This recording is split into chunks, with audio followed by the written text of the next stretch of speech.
Welcome to Character Explorations, a podcast production of the Wendt Center for Character Education at the University of Dubuque.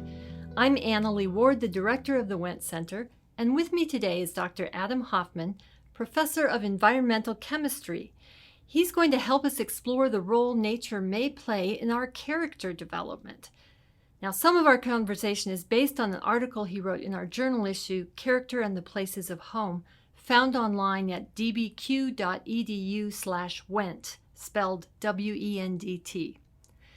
Dr. Hoffman works in the traditional classroom setting, but he also takes his students out on the Mississippi River to do research. His concerns for water quality have even taken him to Sweden. Adam, welcome. You wrote about something unusual called an utedog? Whatever is that? That's a wonderful question, Annalee. And first and foremost, thank you for inviting me here today. I am super excited to explore this topic again. And your first question, utedogs are outdoor days. So I first was introduced to those when in Sweden. So I was on sabbatical in Sweden with my family. And every Tuesday, my kids were at school. And the school on Tuesdays was utedogs. So they were outdoors every single day. So the classroom environment moved from inside the built environment to outside in the natural world. What if it was snowing or raining or something? All the better. They were still outside. And there's a fantastic Scandinavian phrase that there's no such thing as bad weather, just improper dress.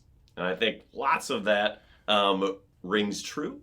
Okay, so what did you learn about the kids being outside? I mean, most of us might think, wait, they're losing a day of education. What kind of education are they getting, spending a whole day outside every day?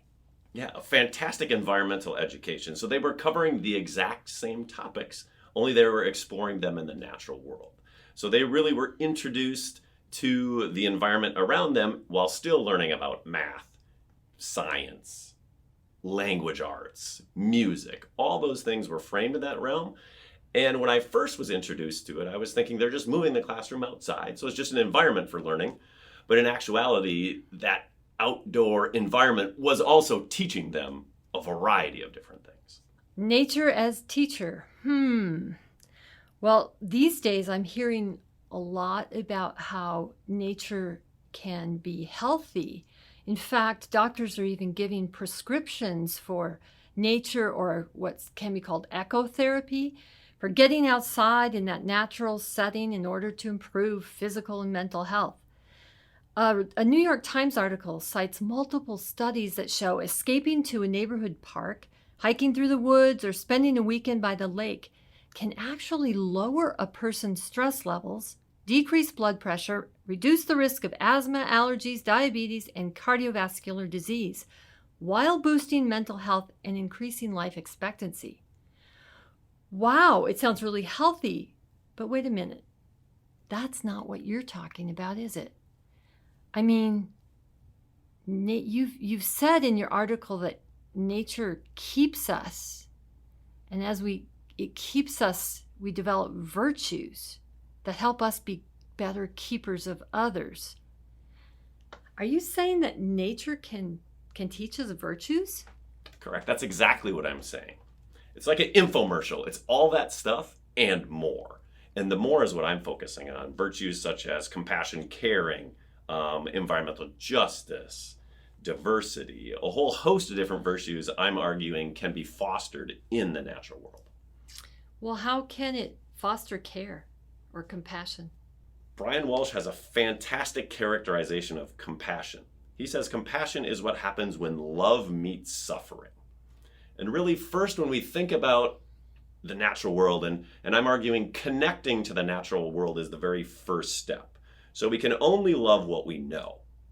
So education I often think of as opening a door. So we have to educate people, students, especially children, to this fantastic natural world around us. So only by making those connections can we fully love and appreciate the world around us.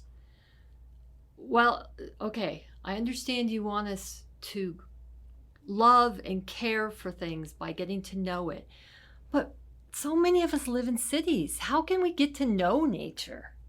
Yeah, I think that's really important, the realization that nature is all around us. It can be a city park. It can be a garden in a kid's swimming pool in the backyard. It can be anything in the built world that you are fostering, looking after, showing stewardship to, that we can connect to. So often we think about huge majestic mountains, but it can really be the tomato planted in your backyard can be a connection to nature. Great. So the more we get to know it, the more we get to love it, the more we develop a love of nature. But does that transfer? Right. So I'm arguing the next step then is the compassion. So once you have this love and relationship, you have an entirely different connection to that. So I'm thinking, just as an example, we have land, plants, and animals all around us. And if we can move from treating them from, like they often are, commodities, right? Grown, traded, harvested, used for our good, to friends or something like that. So my daughter just recently decided that she is going vegetarian for the sole reason of she cannot stand to see animals suffering or in pain or not in their natural environment. So she's built relationships with cows and pigs that are different than other people, and certainly different than myself as well. And that has manifested itself, that compassion, into she is treating those animals different. And we can have compassion for a large amount of different animals, trees, soil, a whole host of different things. But that can't happen until we change our relationship with those things around us. You've mentioned some other kinds of virtues. You talked a little bit about nature as an exemplar of diversity. How can we learn diversity in nature? So nature is a really fantastic example showing the value of diversity. In general, it shows us that homogeneous monocultures, lots of things that are exactly the same, is not good.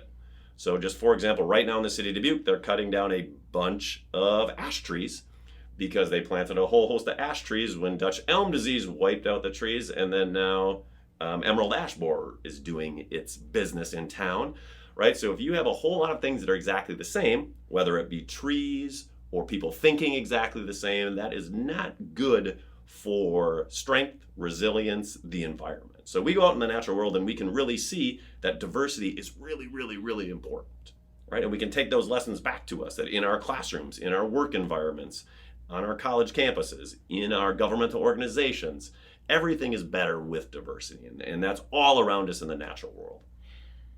That's really a beautiful lesson. Kind of related to that, what is environmental justice? You mentioned that early on.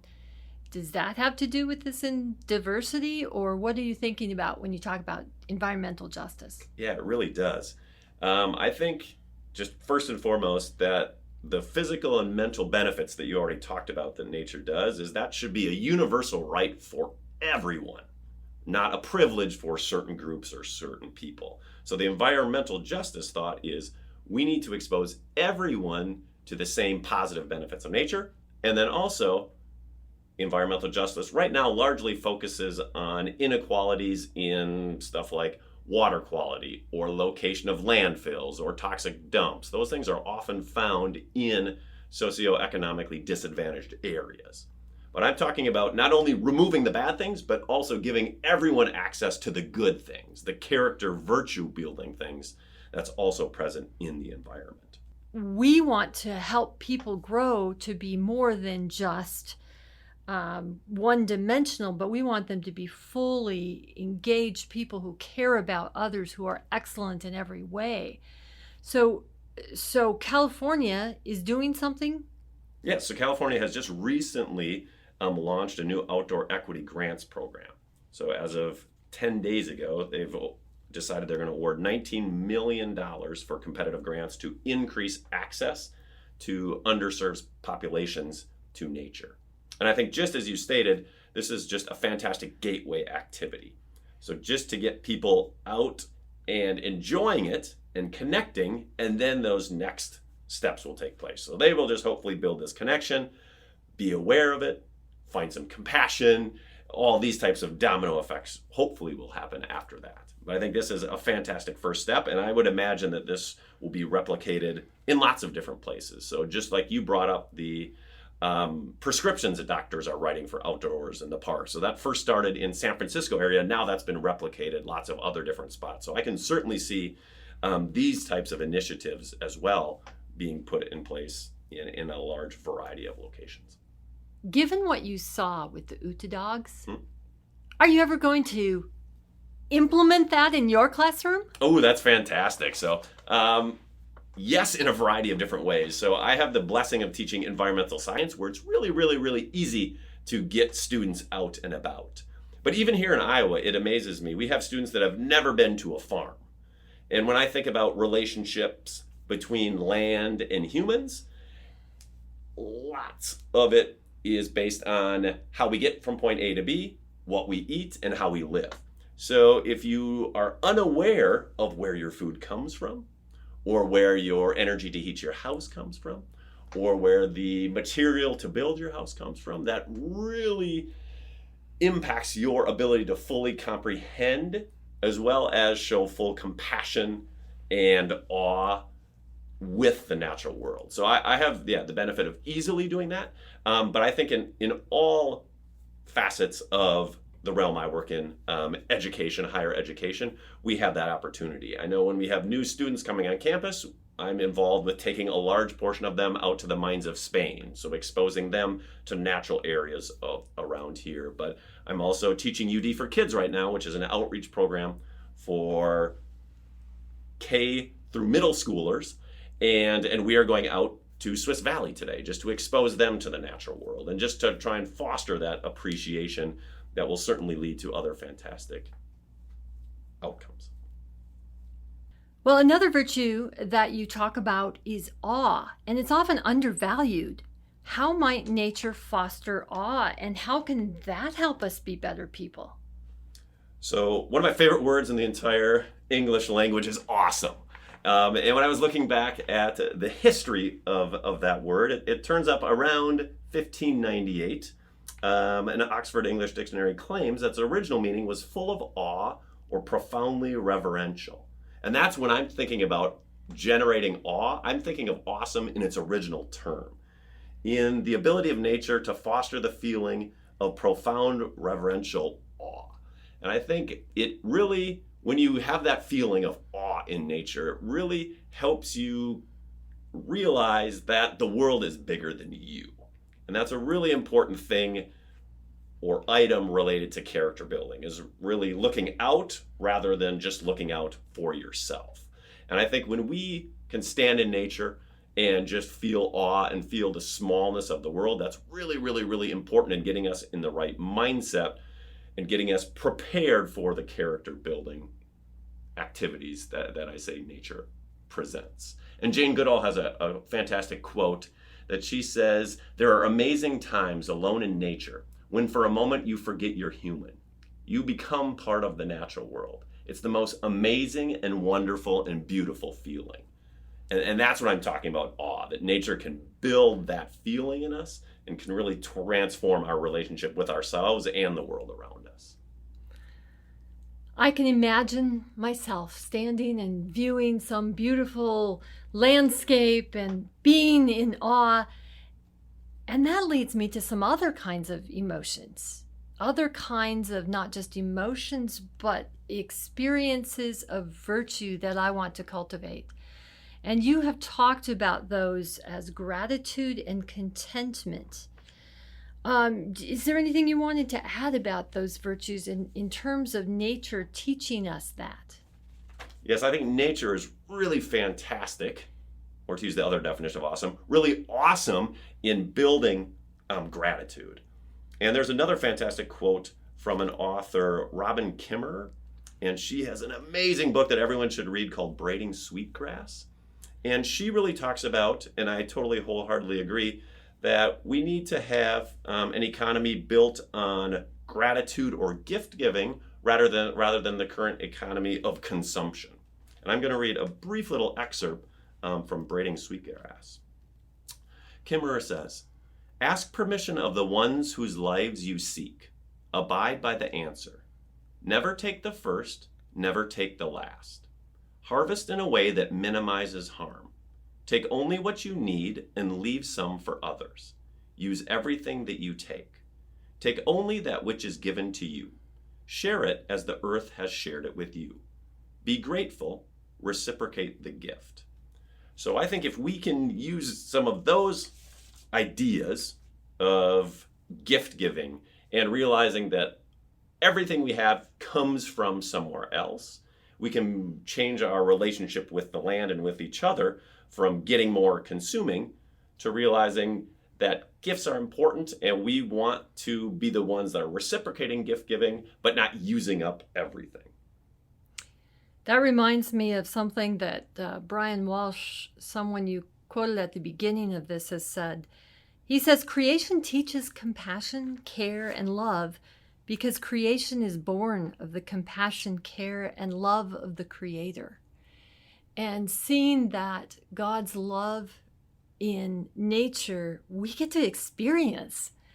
And that can change us and then impact how we treat others. That's fantastic. And I agree with that. And I would also just add, that's another idea that relates to this is just stewardship. So all the world around us is something that we've been entrusted to take care of. And I think that's really a paradigm shift for a lot of people as well, realizing that it's not ours, it belongs to someone else, and we're just taking care of it. And I think the nature can really help us with that thought. And it really shows, especially just turnover and the seasons and all those things, that it's not ours, it's just here. We have to take care of it for the benefit of others. Wonderful, wonderful challenge for all of us. So, Adam, as you think about this work and the power of nature to shape and contribute to character development, where do you see future research? Is anyone doing work in this area, or what are you seeing out there? Yeah, I see this as an area ripe for exploration. I exchanged some emails with some of the authors of the work I cited, and one author, Stephen Fattenheier, was in his article claims we suggest increasing moral behavior in the domain of nature protection by activating the moral emotion of compassion. So they were arguing to protect nature, we need to not pander, but really look at compassion and come at that through that lens. So I emailed him. And we had a fantastic exchange. And I said, well, what is the opposite true? If we want to look at being in nature, can that impact and increase our compassion by looking at the world around us?